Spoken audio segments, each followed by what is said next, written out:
Bulldozer নিয়ে তারা আজকে দুপুরে এসেছে।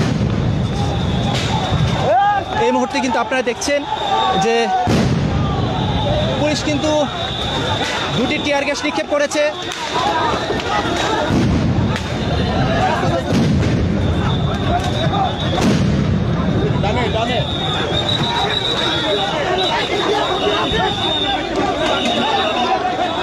ঠিক দেখছেন এই মুহূর্তে ধানমন্ডি 32 নম্বরে যে মোড় রয়েছে সেই মোড়ে কিন্তু একটি উত্তপ্ত পরিস্থিতি কিন্তু এই মুহূর্তে এই জায়গাটিতে কাজ করছে, সেটি কিন্তু আমরা আপনাদেরকে দেখানোর চেষ্টা করছি।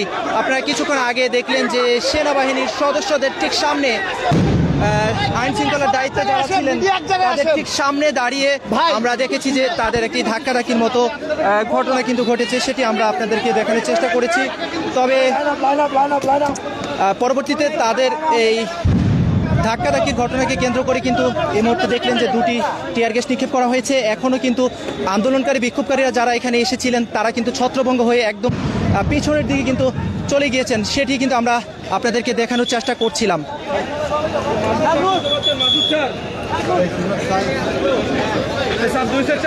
আমরা যেটি দেখছিলাম যে শুরুর দিকে এই জায়গাটিতে সেনা সদস্য আইন শৃঙ্খলার দায়িত্বে যারা ছিলেন তাদেরকে ধাক্কা দিয়ে সামনের দিকে আসার একটি প্রচেষ্টা তারা চালাচ্ছিলেন বিক্ষোভকারীরা।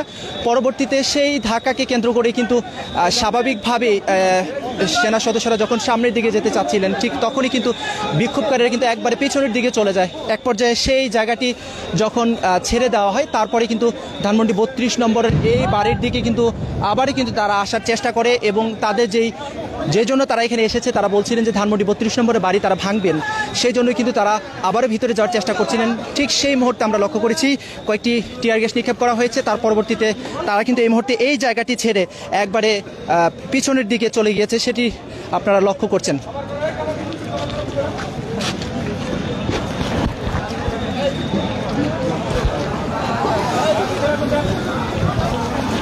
এই মুহূর্তে কিন্তু ধানমন্ডি 32 নম্বরে যে মোড় রয়েছে সেখানে একটা উত্তপ্ত পরিস্থিতি তৈরি হয়েছে।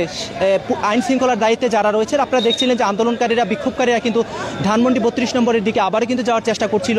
ঠিক সেই মুহূর্তে কিন্তু কয়েকটি টিয়ার গ্যাস নিক্ষেপ করা হয়েছে। টিয়ার গ্যাস নিক্ষেপ করার কারণে এই মুহূর্তে কিন্তু বিক্ষোভকারী যারা এখানে এসেছেন তারা কিন্তু একবারে পিছনের দিকে চলে গিয়েছেন। পরিস্থিতি যেটি বলছিলাম যে ক্রমশ কিন্তু খারাপ দিকে যাচ্ছে। কখন আসলে তারা যে বিক্ষোভকারীরা যারা এখানে ভাঙচুর করতে এসেছেন কখন সেটি শেষ হবে সেটি এই মুহূর্তে দেখার বিষয়।